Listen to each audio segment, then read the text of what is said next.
आइए हम परमेश्वर के वचन की तरफ देखेंगे। हम इब्रानियों के 4 भाग में हैं। नई वाचा में परमेश्वर हमें थामे रहता है और उसकी आज्ञाओं का पालन करने में हमारी मदद करता है। प्रभु द्वारा उसकी व्यवस्था का हमारे मनों में डालने का अर्थ है कि अब वह हम में उसका पालन करने की इच्छा भी जगाता है। उसे हमारे हृदय पर लिखने का अर्थ ये है कि अब वह हमें उसका पालन करने की योग्यता भी देता है। हमें और क्या चाहिए? परमेश्वर अपनी सुइच्छा के लिए स्वयं हमारी इच्छा, अभिलाषा और कामों, योग्यता को प्रोत्साहित करता है। फिलिपियों 2:13। हमें सिर्फ इतना करना है कि परमेश्वर जब हम में काम करे तब हम उसके साथ सहयोग करें। फिलिपियों में हम यही बात दूसरे शब्दों में पाते हैं। उस सिनै पर्वत के बारे में सोचे जहां परमेश्वर ने अपनी आज्ञाएं लिखी थी। वह पर्वत परमेश्वर के अधीन हुआ। जब परमेश्वर ने उस पर लिखा तो चट्टान ने मानो ये कहा, ठीक है परमेश्वर, मुझ पर लिख। और परमेश्वर ने उस पर लिखा। और हमें भी यही करना है। परमेश्वर को हमारे भीतर उसकी आज्ञाएं लिखने की अनुमति देनी है। यीशु की मां मरियम ने जिब्राइल स्वर्गदूत से कहा, मैं प्रभु की दासी हूं। जो कुछ परमेश्वर ने मेरे भीतर करने का फैसला किया है, मेरे साथ उसके अनुसार ही हो। जब वह अधीन हो गई तब परमेश्वर ने उसके गर्भ के अंदर यीशु की देह की रचना की। ये वह अपने आप नहीं कर सकती थी। इसके साथ ही अगर वह अधीन न होती तो परमेश्वर उसके गर्भ में उस देह की रचना न करता। जब मरियम अपनी इच्छा से अधीन हुई तब पवित्र आत्मा ने देह तैयार की। यह हमारे लिए एक सुंदर उदाहरण है। हम अधीन होते हैं और पवित्र आत्मा हमारे अंदर भी मसीह का स्वभाव तैयार करता है। हमें मसीह का स्वभाव तैयार नहीं करना होता। असल में हम ये कर ही नहीं सकते। हमारे भीतर मसीह का स्वभाव तैयार करने की कोशिश करना ऐसा ही है जैसे मरियम द्वारा अपने आप ही बच्चा तैयार करने का संकल्प कर लेना। वो ये कभी नहीं कर पाती। पवित्र आत्मा को बच्चा तैयार करना था। ये एक दिलचस्प बात है कि नई वाचा की कहानी की शुरुआत ही यहां से होती है। मरियम अधीन हुई और पवित्र आत्मा ने बच्चा तैयार किया। हमारे साथ भी ऐसा ही होना है। यीशु ने पवित्र आत्मा को परमेश्वर की उंगली कहा है। मत्ती 12:28 की तुलना लूका 11:20 से करें। वह पवित्र आत्मा था जिसने सिनै पर्वत पर पत्थर की 2 पट्टियों पर लिखा था। और वही है जो परमेश्वर की व्यवस्था को हमारे मन और हमारे हृदय पर लिखता है। वही है जो हमें परमेश्वर की इच्छा पूरी करने की इच्छा और योग्यता देता है। नासरत में अगर मरियम अपनी इच्छा से पवित्र आत्मा के अधीन होने के लिए तैयार न होती तो परमेश्वर उसे छोड़कर किसी और को यीशु की माता होने के लिए ढूंढ लेता और मरियम उस सम्मान और विशेषाधिकार से वंचित हो जाती। और आज अगर आप पवित्र आत्मा के अधीन न होंगे तो परमेश्वर आपको छोड़ देगा और उस खास सेवकाई को जो उसने आपके लिए रखी है पूरा करने का सम्मान और विशेषाधिकार किसी और को दे देगा। ध्यान रखें कि आप अपने जीवन के लिए परमेश्वर की सिद्ध योजना को पूरी करने के विशेषाधिकार से कहीं चूक न जाए। 8:13 में हम पढ़ते हैं कि पुरानी वाचा जीर्ण हो गई है। अध्याय 9 की विषय वस्तु वे लाभ है जो हमें नई वाचा में उस उत्तम बलिदान द्वारा प्राप्त होते हैं जो परमेश्वर ने हमारे लिए तैयार किए हैं।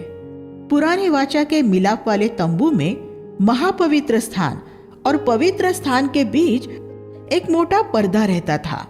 उसके द्वारा परमेश्वर लोगों को यह संकेत दे रहा था कि उनके जीवन में पाप के मौजूद होने के वजह से वे उसकी प्रत्यक्ष उपस्थिति में प्रवेश नहीं कर सकते थे।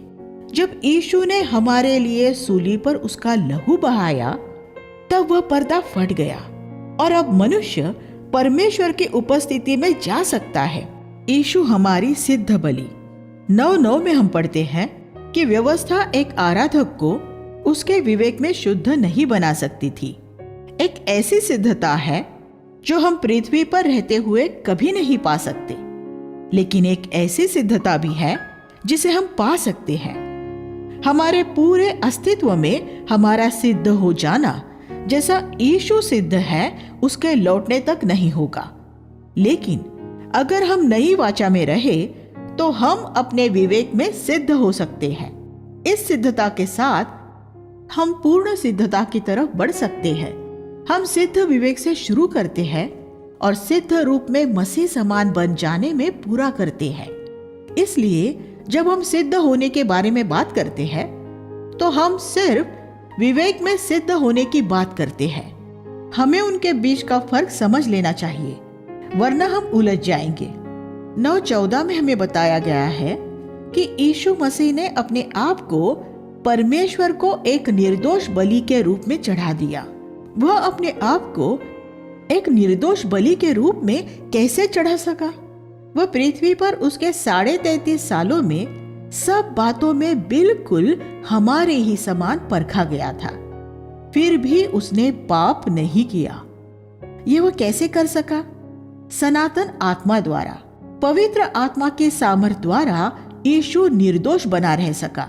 वह पृथ्वी पर परमेश्वर बनकर उसके अंतर्निहित सामर्थ्य के साथ नहीं रहा, बल्कि एक मनुष्य बनकर पवित्र आत्मा की उस सामर्थ्य के साथ रहा जो वह अब हमें भी देना चाहता है। पवित्र आत्मा के सामर्थ्य द्वारा हम भी उसकी तरह प्रलोभनों पर प्रबल हो सकते हैं, लेकिन आपको उस सामर्थ्य की अभिलाषा करनी होगी और ईश्वर के समान ही उसके अधीन होना होगा। यह बिल्कुल उस विद्युत शक्ति की तरह है जो हमारे घरों में अनेक उपकरण चलाती है। वे सारे उपकरण इसलिए चलते हैं क्योंकि हम उनके साथ विद्युत शक्ति को जोड़ देते हैं। पवित्र आत्मा के सामर्थ्य द्वारा हम भी अपने आप को विवेक में परमेश्वर को निर्दोष बलि के रूप में चढ़ा सकते हैं। यीशु का लहू हमारे विवेक को न सिर्फ पाप से बल्कि मरे हुए कामों से भी शुद्ध करता है। 9:14 मरे हुए काम वे होते हैं जो लोगों के सम्मुख पवित्र और अच्छे नजर आ सकते हैं, लेकिन वे ऐसे काम होते हैं जो बिना प्रेम, बिना आनंद, बिना विश्वास, बिना उत्साह, अपने व्यक्तिगत लाभ के लिए और अपने विवेक को शांत करने के लिए आदि के लिए किए जाते हैं। इससे पहले कि हम परमेश्वर की सेवा करें, हमें इन मरे हुए कामों से मन फिरा लेना चाहिए और अपने आप को शुद्ध कर लेना चाहिए। 9:27 एक बहुत महत्वपूर्ण पद है। वह कहता है कि मनुष्यों के लिए एक बार मरना और फिर उनका परमेश्वर द्वारा न्याय होना नियुक्त किया गया है। हम इस पद से ये 2 सत्य सीख सकते हैं। सबसे पहले, मनुष्य जब एक बार मर जाता है तो उसके पास न्याय के अलावा फिर कोई आशा नहीं बचती। मृत्यु के बाद मन फिराने का दूसरा मौका नहीं है। दूसरा सुंदर सत्य यह है कि परमेश्वर मनुष्य का न्याय करने से पहले उसके मरने तक इंतजार करता है। वह आशा करता है कि मनुष्य मरने से पहले सुधर जाए, लेकिन हम में से ज्यादातर लोग ऐसे नहीं हैं। हम लोगों के मरने से पहले ही उनका न्याय कर देते हैं, क्योंकि हम लोगों को कोई आशा नहीं देते। हम परमेश्वर के उदाहरण से सीखें और लोगों का न्याय करने से पहले उनके मरने तक इंतजार करें। इस तरह हम अपने आप को बहुत सा पाप करने से भी बचा सकेंगे। 10:1 में हम पढ़ते हैं कि व्यवस्था किसी को सिद्ध नहीं कर सकती। यहाँ फिर से सिद्ध शब्द पर ध्यान दें। नई वाचा में क्या कमी थी? एक ही वाक्य में हम कह सकते हैं कि वह कमी ये थी, व्यवस्था किसी को सिद्ध नहीं कर सकती थी। पुरानी वाचा के अधीन रहने वाले मसीहों का चिन्ह क्या है? वे सिद्धता शब्द से डरते हैं। नई वाचा की मुख्य बात क्या है? वह लोगों को उनके विवेक में सिद्ध बनाकर उन्हें तब तक उस पूर्ण सिद्धता की ओर बढ़ते रहने में मदद करती है जब तक कि वे एक दिन यीशु जैसे नहीं बन जाते। अगर आप नई वाचा के प्रति गंभीर हैं, तो आप अब दोबारा कभी सिद्धता शब्द से नहीं डरेंगे। आप सिद्ध होने की लालसा करेंगे। अगर आपके अंदर सिद्ध होने की अभिलाषा नहीं है, तो आप पुरानी वाचा के मसीह हैं। 10:5 में हम पढ़ते हैं, परमेश्वर हमारे बलि भेंट नहीं चाहता। मैं ये पद उन लोगों को बताता रहता हूं जो उन प्रचारकों के सताए हुए हैं, जो उनसे लगातार ये कहते हैं कि परमेश्वर उनसे भेंट बलि चाहता है। यहाँ क्या लिखा है कि परमेश्वर हमसे क्या चाहता है? हमारी देह। पुरानी वाचा में इस बात पर जोर दिया जाता था, अपने 10वांश याजकों के पास लाओ। नई वाचा में इस बात पर जोर दिया गया है, अपनी देह परमेश्वर को सौंप दो। रोमियो 12:1। ऐसी कलीसिया जो अपने लोगों से निरंतर 10वांश देने के लिए कहती है, वह एक पुरानी वाचा की कलीसिया है। एक नई वाचा की कलीसिया हमारे देह बलिदान करने के लिए कहेगी। हमारी आंखें, हमारे हाथ, हमारी जीभ आदि एक जीवित बलिदान के रूप में परमेश्वर को चढ़ाना। आज परमेश्वर हमसे भौतिक बलिदान नहीं, बल्कि हमारी देह चाहता है। नई वाचा में परमेश्वर को हमारी देह सौंपना पुरानी वाचा में 10वांश देने के बराबर है। वैसे ही जैसे मसीह का सूली पर मरना फसह के दिन पुरानी वाचा के मेमने के बलि के बराबर है, तब क्या इसका अर्थ यह है कि हमें पृथ्वी पर परमेश्वर के काम के लिए धन देने की जरूरत ही नहीं है? आप जरूर दे सकते हैं, लेकिन परमेश्वर सिर्फ वो लेना चाहता है जो आप हर्ष से देते हैं। 2 कुरिन्थियों 9:7। लेकिन सबसे पहले वह आपकी देह चाहता है। जो उसे अपनी देह दे देते हैं, वे अक्सर फिर उसे बाकी सब कुछ भी दे देते हैं, लेकिन सब कुछ हर्ष और आनंद से दिया जाना चाहिए। जब यीशु जगत में आया, तो वह अपने पिता को भौतिक 10वांश या भेंट अर्पित करने नहीं आया था। 10:5। वह अपनी देह को एक बलि के रूप में चढ़ाने के लिए आया था। वह नई वाचा का मध्यस्थ है, और वह हमें यह सिखाता है कि परमेश्वर सबसे पहले हमसे हमारी देह चाहता है। अनेक लोग परमेश्वर को धन और सेवा देते हैं।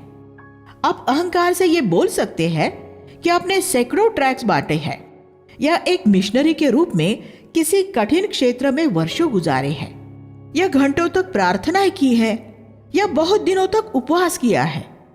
ये सब अच्छी भेंट है, लेकिन अगर आपकी आंखों में अभी भी लैंगिक वासना रहती है, या अगर आप अभी भी क्रोध करते हैं, तो इन भेंटों, बलियों की परमेश्वर की नजर में कोई कीमत नहीं है, क्योंकि तब आपने उसे वह नहीं दिया जो वह प्राथमिक रूप में आपसे चाहता है, आपकी देह।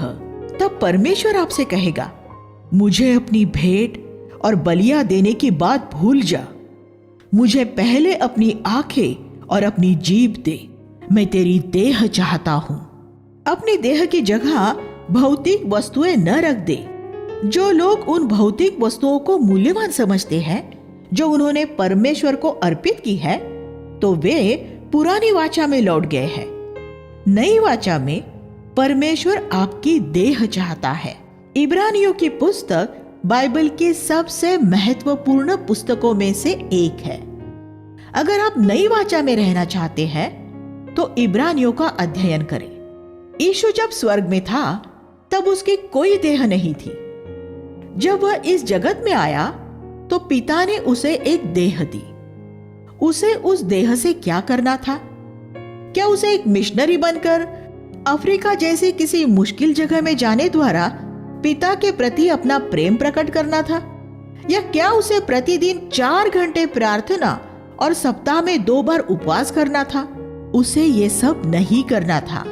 वो कहता है, हे परमेश्वर, देख, मैं पृथ्वी पर भेंट बलि चढ़ाने नहीं, तेरी इच्छा पूरी करने आया हूं।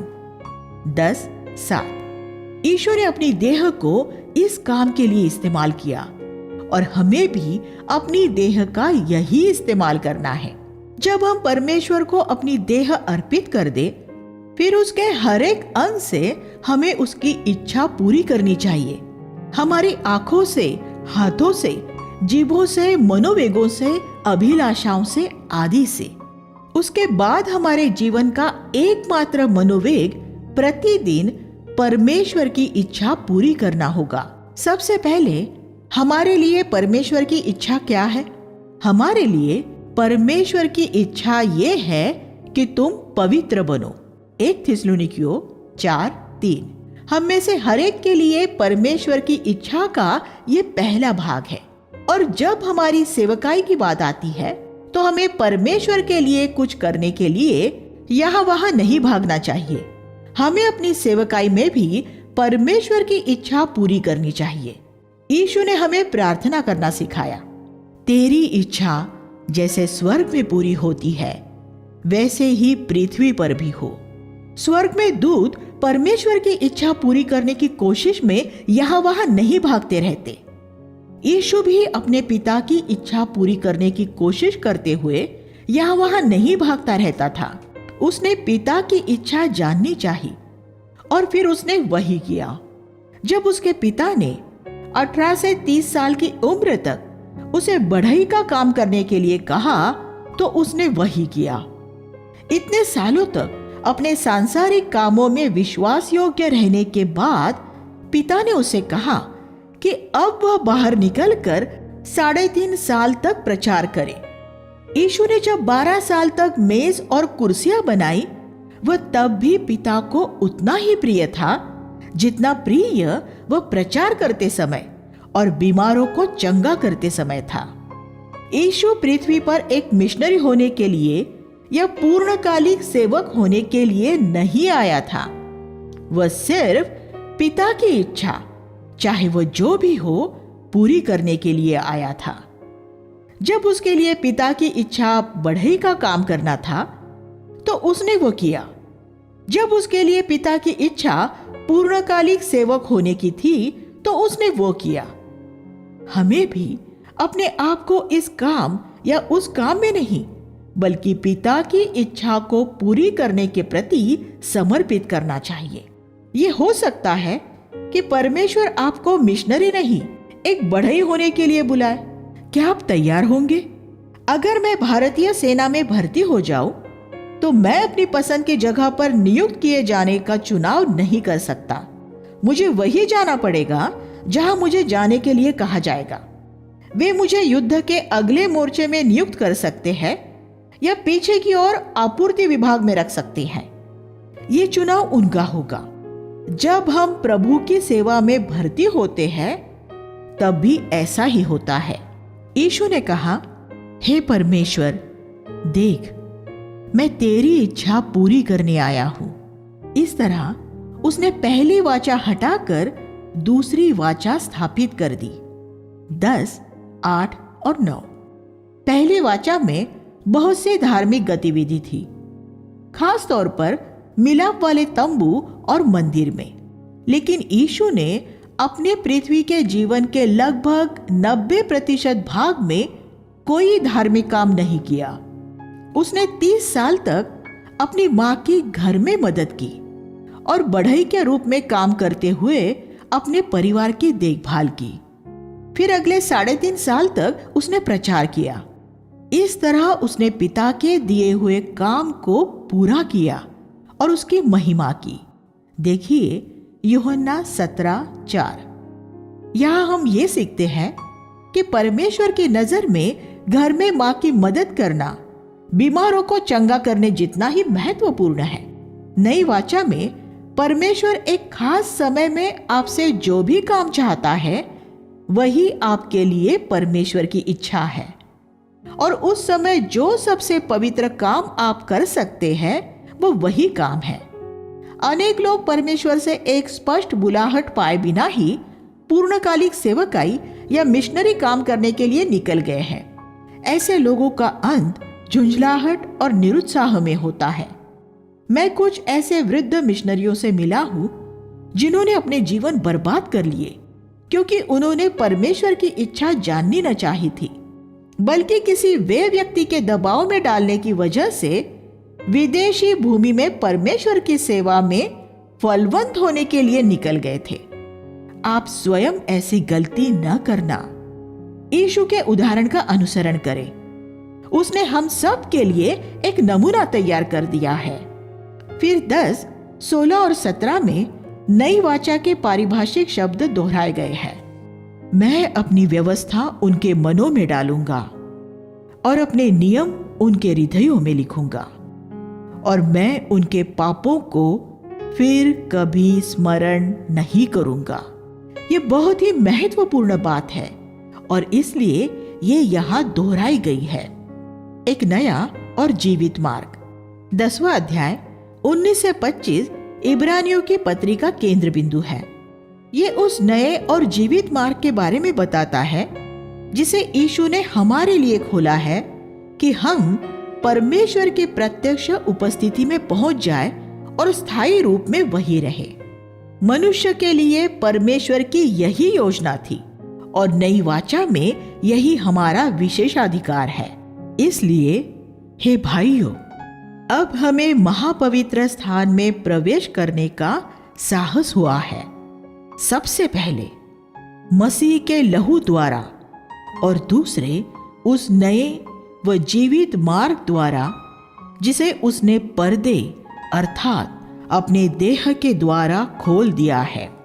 जब यीशु की मृत्यु हुई तब मंदिर में पर्दा फट गया था और वह पर्दा उसकी देह, उसकी स्व इच्छा का प्रतीक था जो उसके सांसारिक जीवन में प्रतिदिन फटी, क्रूसित हुई, ताकि वह हर समय सिर्फ उसके पिता की ही इच्छा पूरी करे। यूहन्ना 6:38। इस मार्ग को नया और जीवित मार्ग कहा गया है। नया का अर्थ है हमेशा तरोताजा। प्रकाशित वाक्य 5:9 में हम स्वर्ग में गाए जाने वाले उस नए गीत के बारे में पढ़ते हैं जो कलवरी पर हुई यीशु के मृत्यु के बारे में है। ये एक नया गीत कैसे हो सकता है? ये मानो ऐसा है जैसे वे लोग यीशु की मृत्यु के बारे में पहली बार सुन रहे हैं। इस तरह ही पवित्र आत्मा मसीह की मृत्यु को हमारे लिए हमेशा जीवित और तरोताजा रखता है, और इस तरह ही यीशु के पीछे चलने का मार्ग भी हमारे लिए प्रतिदिन ताजगी और उत्साह भरा रहता है। यह सूली का हमेशा तरोताजा रहने वाला मार्ग है। अपनी देह को प्रतिदिन सिर्फ परमेश्वर की इच्छा के लिए ही अर्पित करते हुए अपने स्वयं और अपनी मर्जी में मरने का मार्ग। जैसा कि हमने इस अध्याय में पहले देखा था, हे परमेश्वर देख, मैं तेरी इच्छा पूरी करने के लिए आ गया हूं। अब हमें पर्दा फाड़ने की जरूरत नहीं है क्योंकि यीशु ने पहले ही उसे फाड़कर उसमें से रास्ता बना दिया है। लेकिन निरंतर परमेश्वर की उपस्थिति में रहने के लिए हमें इसी मार्ग में आगे बढ़ते रहना पड़ेगा। यीशु ने हमारे लिए ये नया मार्ग खोल दिया है।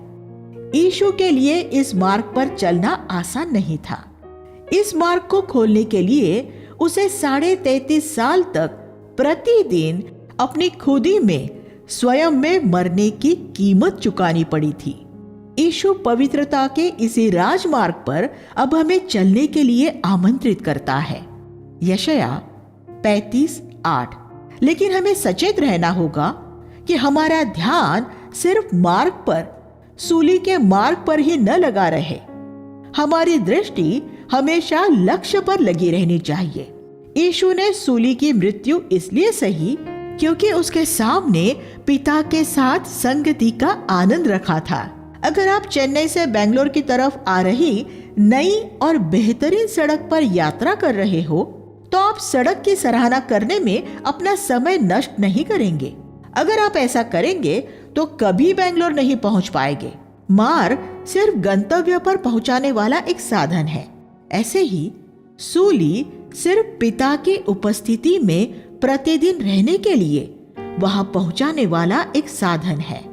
बहुत से विश्वासी सिर्फ शरीर को मृत्यु के हवाले करने के बारे में बात करते हैं, लेकिन वे उदास, दयनीय, दूसरों पर दोष लगाने वाले और उनका न्याय करने वाले होते हैं, और इस तरह वे ये साबित कर देते हैं कि उनका शरीर पूरी तरह जीवित है और वे अपने जीवन में कोई प्रगति नहीं कर पाते।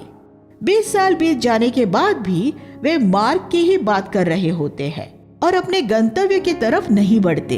वे अधिक और अधिक मसीह समान नहीं बनते। हमारे लक्ष्य मसीह समान होना और परमेश्वर के साथ एक नजदीकी संगति में आना है। हमें अपनी दौड़ रास्ता देखते हुए नहीं, बल्कि यीशु को देखते हुए पूरी करनी है। इब्रानियों 12:1। धावक कभी उस रास्ते को नहीं देखते जिस पर वे दौड़ते हैं। वे हमेशा आगे दौड़ पूरी होने की रेखा को देखते हैं। जो नीचे की ओर रास्ते को देखते हुए दौड़ेंगे, वे दौड़ में अंतिम रहेंगे। अगर आप सिर्फ सूली के संदेश की गिरफ्त में हैं, तो आप पवित्र नहीं हैं। लेकिन अगर आप स्वयं व्यक्ति यीशु की गिरफ्त में हैं, तब आप पवित्र हैं। यीशु ने हमारे चलने के लिए सूली का मार्ग खोला है। वह हमारा महायाजक और अग्रदूत है। इसलिए अब हम सच्चे मन और पूर्ण विश्वास के साथ और विवेक का दोष दूर करने के लिए हृदय पर छिड़काव लेकर परमेश्वर के पास आए, वह देह को शुद्ध जल से धुलवाए। 10:22। अंतिम वाक्यांश का अर्थ यह है कि हमारी देह से किया गया प्रत्येक पाप अब मिट गया है। जिन्हें हमने दुख दिया था, उन सब से हमने क्षमा मांग ली है। जिनसे हमने बेईमानी से कुछ लिया था, उसे वो लौटा दिया है, आदि। इस तरह हमारी जीभ और हाथों में से वह सारा मैल धुल गया है। अब हमें अपने आशा के अंगीकार को दृढ़ता से थामना और उस पर अटल रहना है।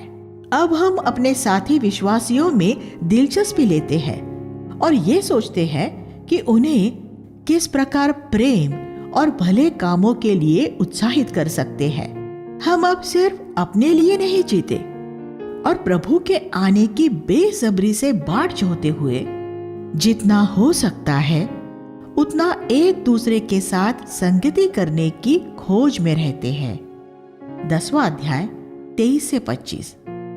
इस भाग 10वां अध्याय 19 से 25 पर गंभीरता से चिंतन मनन करें। ये इब्रानियों में एक बहुत महत्वपूर्ण भाग है। फिर लेखक जानबूझकर किए गए पापों के बारे में बात करता है। जानबूझकर पाप करने पर हमारे पापों के लिए कोई बलिदान शेष नहीं रहता। अगर हमारा मन फिराव वास्तव में सच्चा होता, तो पाप के प्रति हमारा मनोभाव मूल रूप में बदल गया होता। यह हो सकता है कि किसी कमजोर क्षण में हम गिर जाए, लेकिन हम पाप से घृणा करेंगे और उससे बचने की पूरी कोशिश करेंगे। नया और जीवित मार्ग कोई द्वार नहीं, बल्कि एक मार्ग है। वह एक ऐसा मार्ग है जिसमें हमें आगे बढ़ते रहना है। आगे 12:1 में लेखक हमें प्रोत्साहित करता है कि हम अपनी दौड़ यीशु पर नजर लगाए हुए दौड़े। मसीह लोग जब आगे बढ़ना छोड़ देते हैं, तो वे पीछे लौटने लगते हैं। एक हवाई जहाज हवा में जब तक उड़ता रहता है, तब तक वह आगे बढ़ता रहता है। अगर वह अपने इंजन बंद कर ले और रुक जाए, तो वह तुरंत नीचे गिरने लगता है। ये एक मसीह जीवन का चित्रण है। अगर हम आगे नहीं बढ़ेंगे, तो हम पीछे हटेंगे, नीचे गिरने लगेंगे। फिर लेखक हमें पुरानी वाचा के लोगों की बात बताते हुए चेतावनी देता है, जो बिना दया दंडित किए जाते थे। 10:28। और परमेश्वर ने क्योंकि हमें उनसे कहीं ज्यादा ऊंची बुलाहट से बुलाया है, इसलिए अगर हम अब भी पाप को एक मामूली बात समझेंगे, तो हमारा दंड उनसे बढ़कर होगा। क्योंकि ये मसीह को हमारे पैरों तले रौंदना, यीशु के लहू को तुच्छ जानना और पवित्र आत्मा का अपमान करना होगा। जीवित परमेश्वर के हाथ में पड़ना भयंकर बात है। 10:31। फिर वह आगे कहता है कि हमें मसीह की खातिर पीड़ा सहने के लिए तैयार रहना चाहिए। 10वां अध्याय 32 से 34। लोग हमारी संपत्ति ले सकते हैं। हमें सांसारिक बातों में अपने मन नहीं लगाए रखना है। जब भारत में सताव आएगा तब हमें पृथ्वी की बहुत सी वस्तुओं का और हमारी मान मर्यादा का भी नुकसान उठाना पड़ेगा। मसीह होने की वजह से हमें आसानी से काम भी नहीं मिलेगा, क्योंकि हम सब कुछ खराई से करना चाहेंगे और हमारी नौकरियों में हमें पदोन्नति भी नहीं मिलेगी। लोग हमारे शत्रु बन जाएंगे और वे हमारे कलीसियाई भवन भी नष्ट कर देंगे। अगर हम परमेश्वर के साथ महापवित्र स्थान में रहने वाले होंगे तो हम इन बातों को आनंद पूर्वक स्वीकार कर सकते हैं। 10:34। ये हमें विचलित नहीं करेगी, क्योंकि हम जानते हैं कि हमारी स्वर्गीय धरोहर इससे ज्यादा उत्तम है। लेकिन इस मार्ग में आगे बढ़ने की बजाय अगर हम पीछे हटेंगे तो प्रभु को हमसे कोई खुशी नहीं होगी। 10:38। सिर्फ 2 ही तरीके हैं, या तो आप विश्वास से जिएंगे या पीछे हटेंगे। अगर आप विश्वास से जिएंगे तो आप प्रगति करेंगे। विश्वास से जीने की विपरीत दशा पीछे हटना है। 10:38। इस तरह हम इस पद से ये देख सकते हैं कि सभी तरह का पीछे हटना प्राथमिक रूप में विश्वास का निष्फल होना है। विश्वास के नायक अध्याय 11 में वह विश्वास के विषय पर विस्तार से चर्चा करता है। वह कहता है कि जब परमेश्वर मनुष्य में विश्वास की अपेक्षा करता है तो ये कोई नई बात नहीं है। पुरानी वाचा के संत भी विश्वास से जीवन व्यतीत करते थे। विश्वास से ही हाबिल ने परमेश्वर को बलि चढ़ाई। 11:4। विश्वास की व्याख्या इस तरह की गई है कि ये उन अदृश्य बातों पर भरोसा रखना है जिनके बारे में हमें यकीन है कि वे सत्य है। ये इस बात का दृढ़ निश्चय है कि जिन बातों को हमने अब तक नहीं देखा है हम उन्हें प्राप्त करेंगे। हाबिल का ऐसा ही विश्वास था, इसलिए उसने अपना सर्वश्रेष्ठ परमेश्वर को दिया, क्योंकि वह जानता था कि परमेश्वर को इससे प्रसन्नता होगी।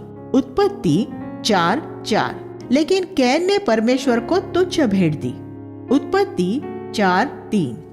हनोक भी विश्वास से परमेश्वर के साथ 300 सालों तक चलता रहा था। इब्रानियों 11:5। जबकि बाकी सभी लोग सिर्फ स्वयं को प्रसन्न करने के लिए जी रहे थे, वह एक अदृश्य परमेश्वर में विश्वास करते हुए चलता रहा, उसे प्रसन्न करता रहा। परमेश्वर ने हनोक को 300 साल तक परखा और फिर उसे स्वर्ग में ले लिया। हम में चाहे कितने भी अच्छे गुण क्यों न हो, लेकिन ऐसे विश्वास के बिना परमेश्वर को प्रसन्न करना असंभव है। 11:6। यह हो सकता है कि हम परमेश्वर के लिए बहुत सा काम करें और उसके लिए बहुत सी बातों में बलिदान भी करें, लेकिन अगर हम एक अदृश्य परमेश्वर में विश्वास से नहीं जिएंगे तो हम उसे प्रसन्न नहीं कर पाएंगे। यीशु ने कहा कि जिन लोगों ने उसे देखे बिना उस पर विश्वास किया है वे उनसे ज्यादा धन्य है जिन्होंने उसे देखने के बाद विश्वास किया है। यूहन्ना 20:29। क्या आप परमेश्वर को प्रसन्न करना चाहते हैं तो आपको उसके बारे में 2 बातों पर विश्वास करना होगा। पहली बात कि वह वास्तव में ऊपर स्वर्ग में है, और दूसरी बात ये कि वह उसे यत्न से खोजने वालों को प्रतिफल देता है। 11:6। क्या आप वास्तव में यह विश्वास करते हैं कि आपका पिता परमेश्वर ऊपर स्वर्ग में आपके लिए मौजूद है? जब आप किसी परेशानी या मुश्किल का सामना करते हैं तो आप पहले किसकी ओर फिरते हैं?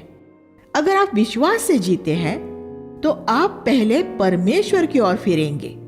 लोगों से मदद लेने में कोई बुराई नहीं है, लेकिन हमें सबसे पहले परमेश्वर की ओर फिरना चाहिए।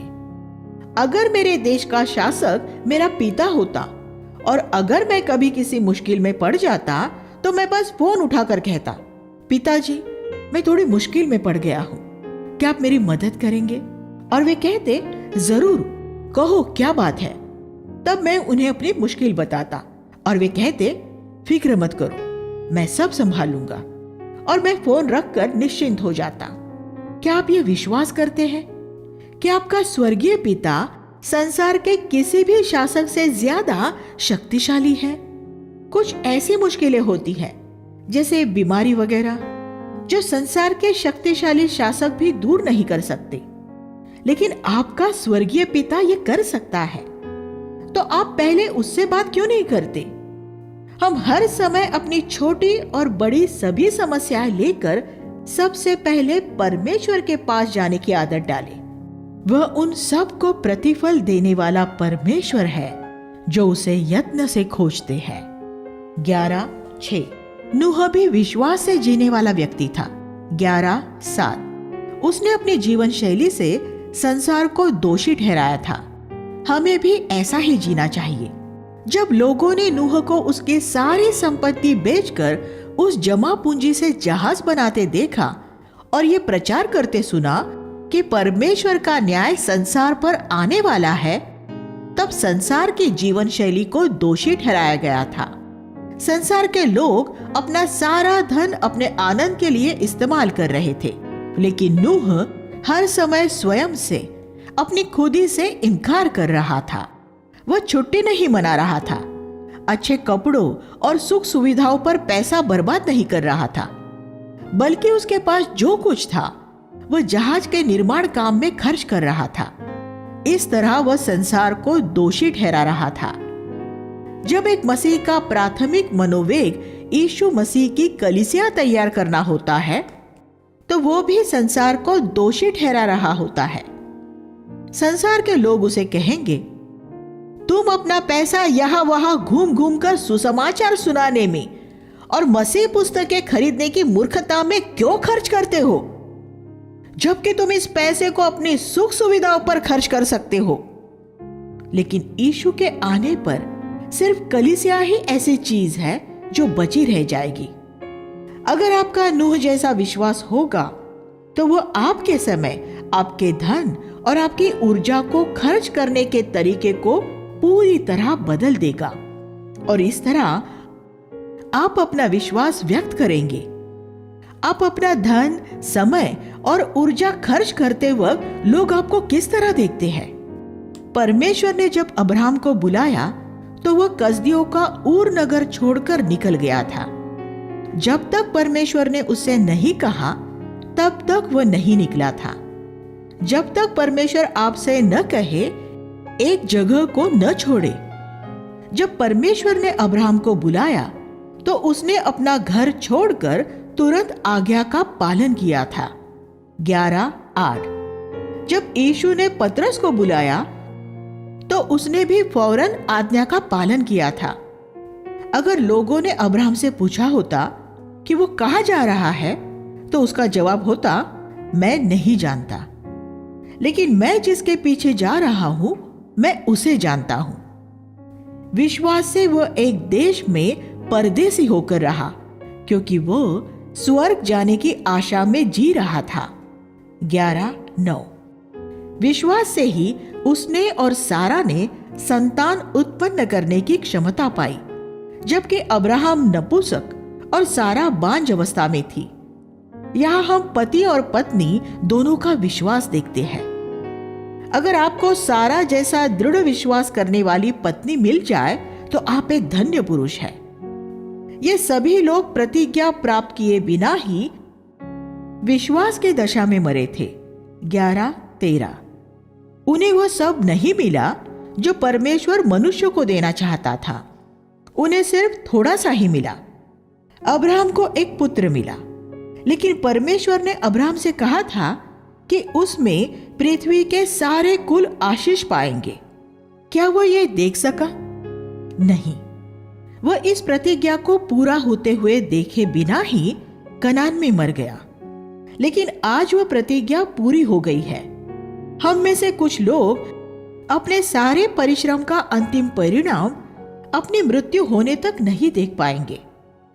विलियम कैरी, जो भारत के लिए मिशनरी थे, ये देखे बिना ही मर गए कि उनके द्वारा भारतीय भाषाओं में किए गए बाइबल के अनुवादों से भारत को कितनी आशीष मिली है और पूरे विश्व में उनके जीवन ने कितने लोगों के सामने एक चुनौती रखी। जिम एलियट इक्वेडोर के लिए मिशनरी था और वह एक छोटी उम्र में ही मर गया था। उसने औका कबीले के उन अनेक लोगों को नहीं देखा जो उसके जाने के बाद मसीह के पास आए, और न ही उसने वे लोग देखे जिन्हें उसके जीवन से बड़ी आशीष मिली। अगर आप विश्वास से जिएंगे और विश्वास योग्य रहेंगे तो आपके जाने के लंबे समय बाद भी आपका जीवन लोगों को आशीष देता रहेगा। अब्राहम के जीवन ने यह दर्शाया कि वह पृथ्वी की वस्तुओं की नहीं बल्कि एक उत्तम स्वर्गीय नगरी की खोज में था। 11:16।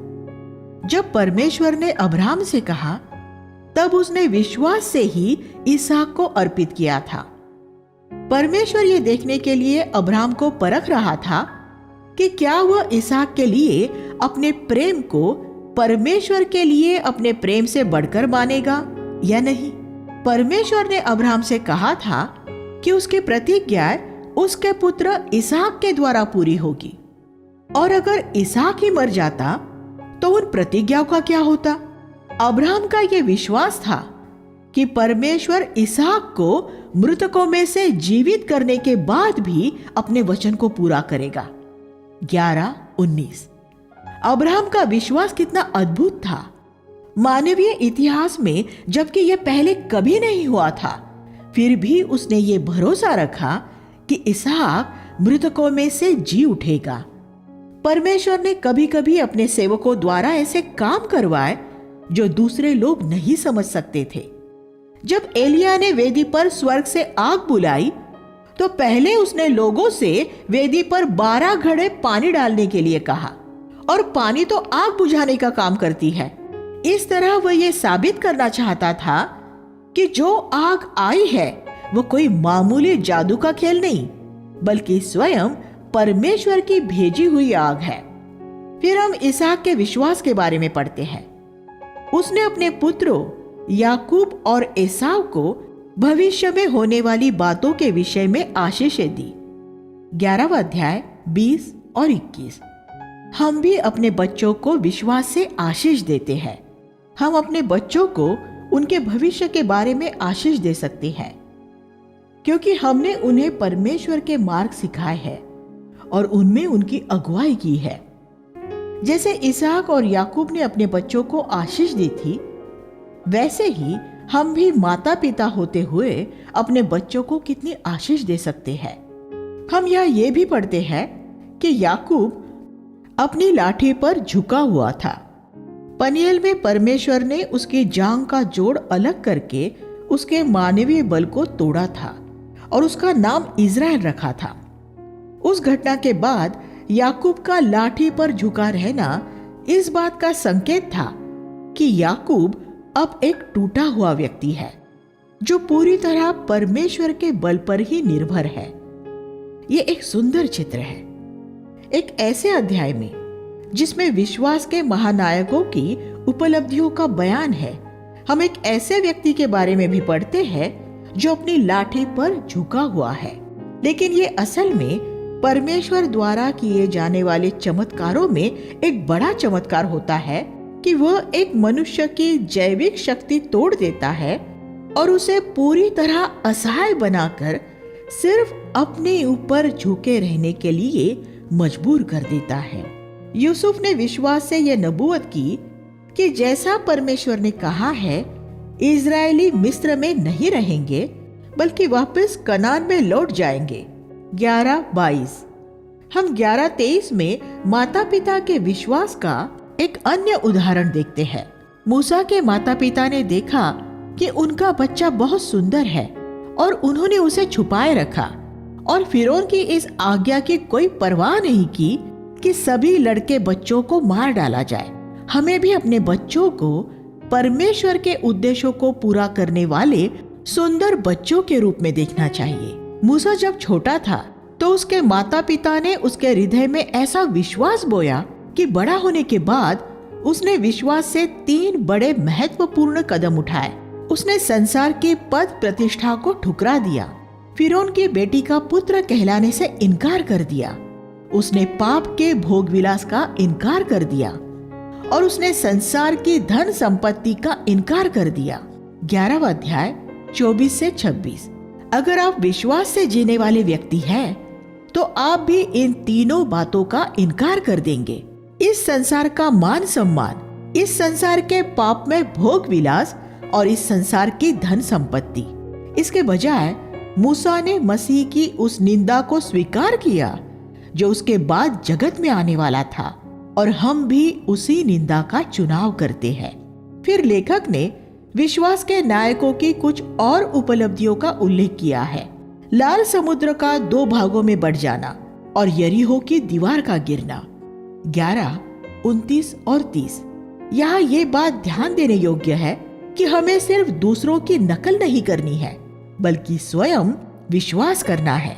इजरायली विश्वास से लाल समुद्र में से पार हुए, लेकिन मिस्रियों ने उनकी जब नकल करनी चाहिए तो वे पानी में डूब गए। 11, 29। राहाब वेश्या का ये विश्वास था कि वह कनानी होते हुए भी इजराइल का परमेश्वर उसे बचाएगा, इसलिए उसने अपनी जान खतरे में डालकर इजरायली जासूसों को अपने घर में छुपाया और परमेश्वर ने उसके विश्वास का आदर किया। कभी कभी हमें भी अपनी विश्वास की दौड़ में खतरे उठाने पड़ते हैं। लेखक ने फिर गिदोन, बाराक, शिमशोन, यिफ्तह, दाऊद और शमूएल नबी का उल्लेख किया, जिन्होंने विश्वास से राज्य जीते, शेरों के मुख बंद किए, आग की शक्ति पर प्रबल हुए, तलवारों से मारे जाने से बचे, सेनाओं को भगाया और कुछ स्त्रियों ने विश्वास से अपने मृत बच्चे भी वापस पा लिए। 11वां अध्याय 31 से 35। लेकिन ये विश्वास का सिर्फ एक पक्ष है, वह पक्ष जिसमें अद्भुत बातें पूरी हुई। लेकिन विश्वास का एक दूसरा पक्ष भी है। ऐसे भी स्त्री पुरुष हुए हैं जिन्हें ऐसे कोई अद्भुत अनुभव नहीं हुए। इनमें से कुछ ने जब विश्वास को त्यागने से इनकार किया तो उन्हें यातनाएं देकर मार डाला गया और उन्हें मसीह के लौटने पर ही उनका प्रतिफल मिलेगा। विश्वास करने वाले कुछ अन्य स्त्री और पुरुषों को अपमानित किया गया, कोड़े मारे गए, जंजीरों में जकड़ा गया और जेलों में डाला गया। कुछ विश्वास करने वालों को पथराव किया गया और कुछ को आरे से कटवाया गया। परंपरा के अनुसार यशायाह को आरे से 2 भागों में कटवाया गया था। विश्वास करने वाले कुछ अन्य लोगों को मृत्यु के हाथों सौंपा गया। कुछ भेड़ और बकरियों की खालें पहने इधर उधर भटकते रहे। वे रेगिस्तानी, पर्वतों और गुफाओं और पृथ्वी की दरारों में छिपते फिरे। ये भी विश्वास का चमत्कारी छुटकारा देखने वाले जैसे लोग थे, वैसे ही थे। आज भी अपने बच्चों के लिए परमेश्वर की अलग अलग योजनाएं होती है। वह कुछ लोगों को बड़े बड़े काम करने देता है और उन्हें विश्वास के अद्भुत चमत्कारों का अनुभव होता है, जबकि वह दूसरों को उनके विश्वास के लिए बंदी गृहों में डाले जाने और यातनाएं सहने देता है। शारीरिक विश्वासी चिन्ह चमत्कार चाहते हैं, पीड़ा और परीक्षाएं नहीं। लेकिन परमेश्वर इन सब को ऐसे लोगों के रूप में देखता है जिनके योग्य ये संसार है ही नहीं। ये संसार उनकी तुलना में बहुत बुरा है। इस तरह हम देख सकते हैं कि विश्वास हमेशा समुद्र के 2 भाग करने और शेरों का मुंह बंद करने में अभिव्यक्त नहीं होता। कभी ऐसा भी होगा कि शेर हमें मारने आएंगे, हमें खाएंगे और हमारे सिर धड़ से अलग किए जाएंगे, और उनके बीच में हमारा विश्वास परमेश्वर के प्रति सच्चे बने रहने में और सिर्फ यीशु मसीह को अपना प्रभु मानने में अभिव्यक्त होगा। ये भी विश्वास है। अध्याय 11 में विश्वास के इन दोनों अभिव्यक्तियों का एक साथ उल्लेख किया गया है। हमें यह परमेश्वर पर छोड़ देना चाहिए कि उसने हमारे लिए इनमें से कौन सा मार्ग रखा है। शद्रक, मेशक और अबेदनगो आग में डाले गए और उसमें से बिल्कुल अछूते बाहर निकल आए। लेकिन बहुत से आरंभिक मसीही उनके सताने वालों द्वारा जलाकर मार डाले गए। दानियल शेरों की मांग में से सुरक्षित निकल आया, लेकिन बहुत से आरंभिक मसीही शेरों के आगे डाले गए और शेरों ने उन्हें खा लिया था। किसमें ज्यादा विश्वास था? दोनों का विश्वास बराबर था।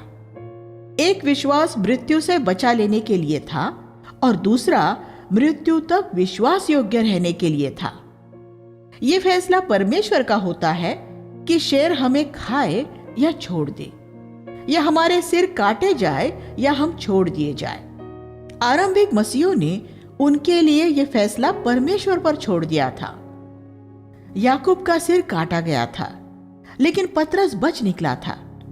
प्रेरितों अध्याय 12। दोनों व्यक्तियों का एक जैसा विश्वास था, लेकिन दोनों के लिए परमेश्वर की इच्छा अलग थी। अध्याय 11 यह कहते हुए समाप्त होता है कि पुरानी वाचा के इन दोनों समूहों के विश्वास करने वालों को, जय पाने वालों और धीरज से सहने वालों को परमेश्वर ने उनके विश्वास द्वारा स्वीकार किया। लेकिन फिर वो कहता है कि परमेश्वर ने नई वाचा में हमारे लिए कुछ इससे भी उत्तम तैयार किया है, इतना उत्तम कि जिसका अनुभव अध्याय 11 की इस सूची में दर्ज किसी भी व्यक्ति ने नहीं पाया था। ये उत्तम शब्द इब्रानियों की पत्री में बार बार आता है। यीशु के पीछे चलना हमारा आदर्श वही है। आज हमारा विश्वास हाबिल, मूसा, हनोक या अध्याय 11 में दर्ज किसी भी व्यक्ति की ओर नहीं देखता। हमारा विश्वास सबसे नजर फेर कर यीशु की तरफ देखता है। इब्रानियों 12:2, क्योंकि वही हमारे विश्वास का कर्ता और उसका सिद्ध करने वाला है। हम उसकी ओर देखते हुए इस दौड़ को दौड़ते हैं। हम निश्चल नहीं खड़े रहते। विश्वास की दौड़ ऐसी है कि आप इसमें एक जगह खड़े नहीं रह सकते। समय थोड़ा है, इसलिए आपको दौड़ना है। अगर आप गिर जाए तो उठकर फिर दौड़े। ऐसे बहुत से दौड़ने वाले धावक हैं जो दौड़ के बीच में गिरे, लेकिन उठकर फिर दौड़े और प्रथम आए। इसलिए प्रभु के संग संग चलने में अगर आप कभी गिर जाए तो निराश न हो जाए। वहां खड़े पड़े न रहे, उठे, अपने पाप का अंगीकार करे और आगे दौड़े। यीशु की ओर देखे, जिसने सूली को सहा और अपने जीवन के अंत तक दौड़ता रहा। जब बहुत से शत्रु आपका विरोध करे तो उस पर अपना ध्यान लगाए रहे, जिसका विरोध करने वाले बहुत से शत्रु थे। 12:3। पाप के खिलाफ संघर्ष करते हुए आप अभी तक उस बिंदु पर नहीं पहुंचे हैं जहां आपने उसकी तरह लहू बहाया हो। 12:4। यहां हम देखते हैं कि यीशु ने पाप से संघर्ष किया था। दूसरे शब्दों में, पाप के प्रति उसका मनोभाव ये था, मैं पाप करने के बजाय अपना लहू बहा देना ज्यादा उत्तम समझूंगा। अगर आपका भी यही मनोभाव होगा कि आप पाप करने के बजाय मर जाना ज्यादा उत्तम समझेंगे, तो आप जय पाने वाले होंगे। जब आप झूठ बोलने के लिए प्रेरित हो और आप ये कहे, मैं झूठ बोलने के बजाय मर जाना ज्यादा उत्तम समझूंगा, तो आप जय पाने वाले होंगे। जब आप ज्यादा धन कमाने के लिए थोड़ी बेईमानी करने के लिए प्रलोभित हो, तो आप ये कहें, मैं मामूली सी भी बेईमानी करने के बजाय मर जाना ज्यादा उत्तम समझूंगा, तो आप जयवंत होंगे। जब आप किसी सुंदर स्त्री को देखकर प्रलोभित हो और आप ये कहे, मैं वासनापूर्ण लालसा करने के बजाय मर जाना ज्यादा उत्तम समझूंगा, तब आप जय पाएंगे। ये एक जयवंत जीवन जीने का रहस्य है। लेखक फिर पवित्र करने के लिए परमेश्वर द्वारा हमें अनुशासित करने के बारे में बात करता है। हम अपने लिए एक आदर्श उदाहरण के रूप में यीशु की ओर देखते हैं और हम अपने पिता की ओर देखते हैं जो हमें अनुशासित करता है। परमेश्वर हमारे पिता के रूप में हमारी भलाई के लिए हमें अनुशासित करता है। अगर हमें परमेश्वर की ओर से अनुशासित किए जाने का कोई अनुभव नहीं हुआ है, तो इससे यह साबित होता है कि हम असल में उसके बच्चे नहीं हैं। अनुशासित किए जाते समय हमें खुशी महसूस नहीं होगी, लेकिन बाद में हमें नजर आएगा कि उसमें हम में पवित्रता पैदा होती है। 12वां अध्याय 4 से 11। 12-14 में हमसे ये कहा गया है कि हम सब मनुष्यों के साथ मेल मिलाप रखें और पवित्रता के खोजी बने, जिसके बिना हम कभी प्रभु को न देख सकेंगे।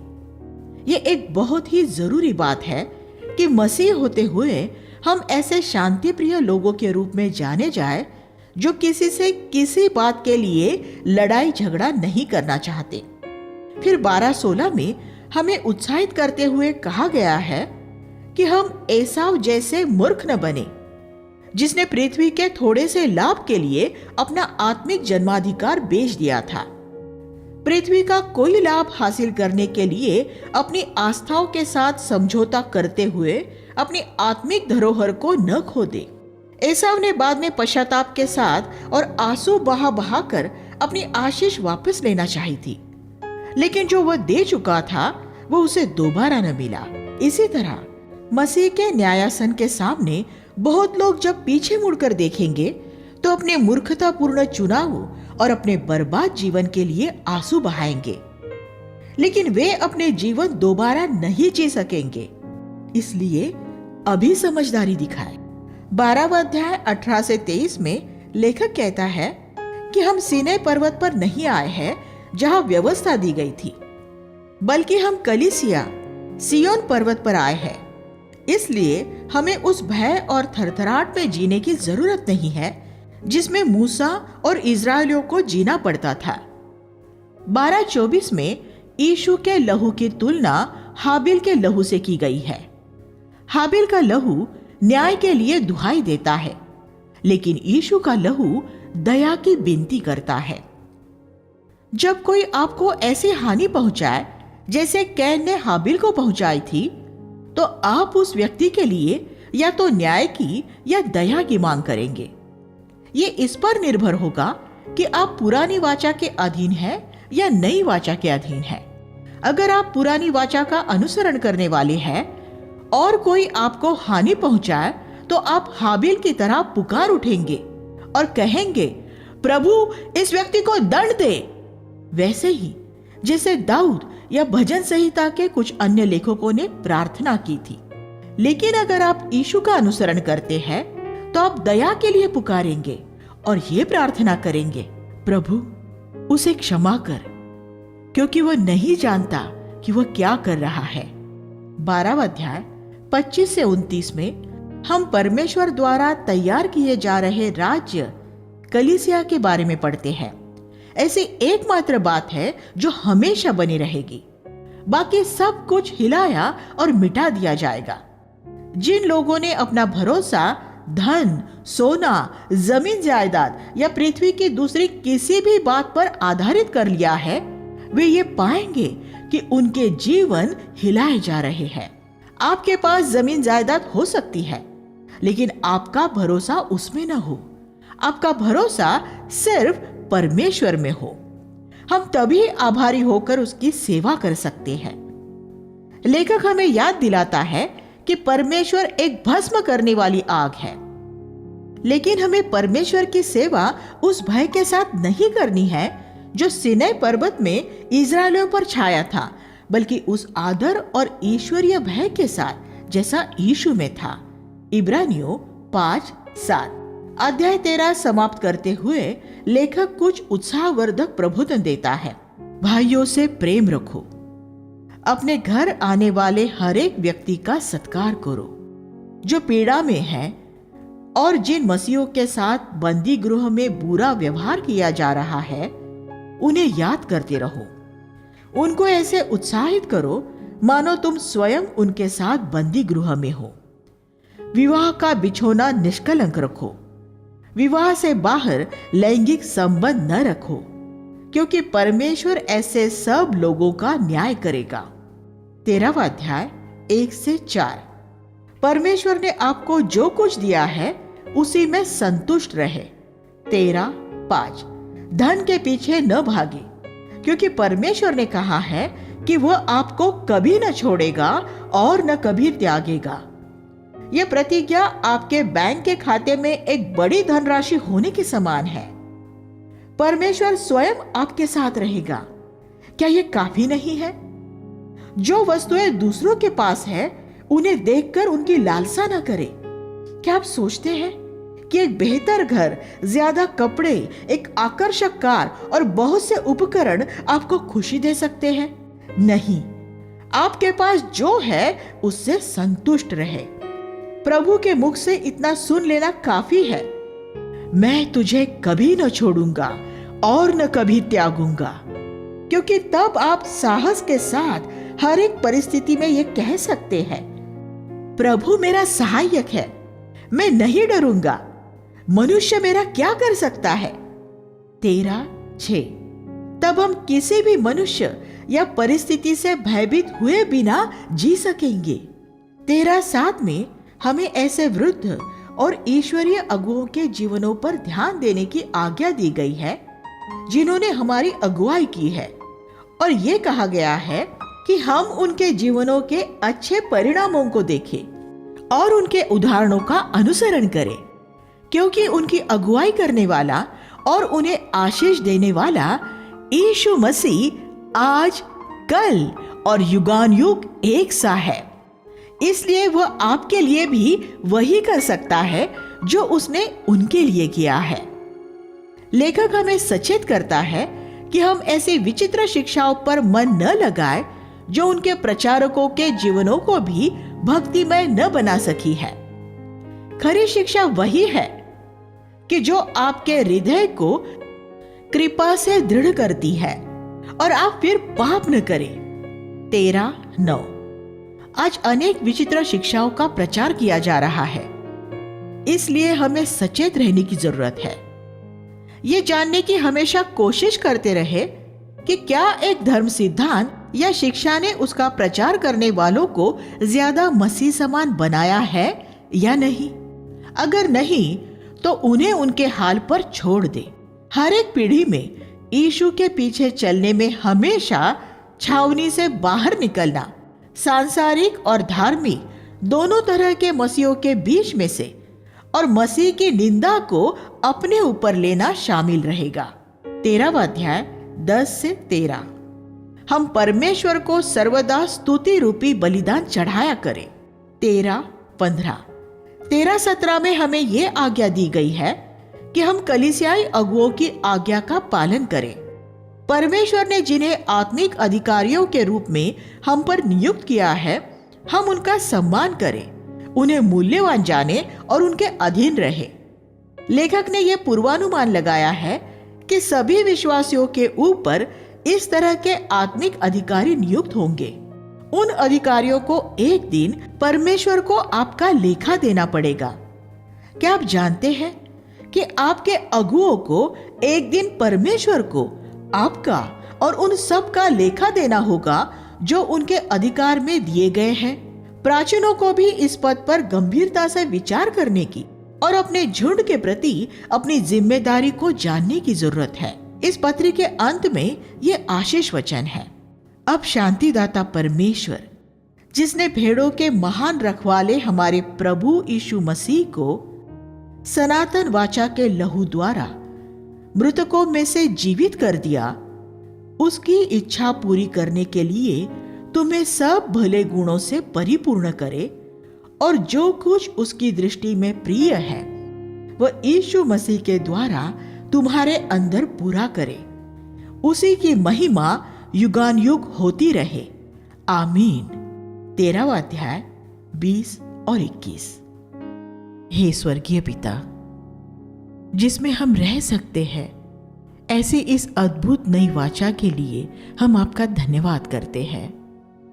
आप हमें इस पुस्तक के माध्यम से मसीह जीवन की ऊंचाइयों पर ले जाते हो। इसके लिए हम आपका धन्यवाद करते हैं। इस नई वाचा के धन में रहते हुए इस पृथ्वी पर आपकी महिमा और सम्मान करने के लिए हमारी सहायता कीजिए। हम यीशु के नाम में प्रार्थना करते हैं।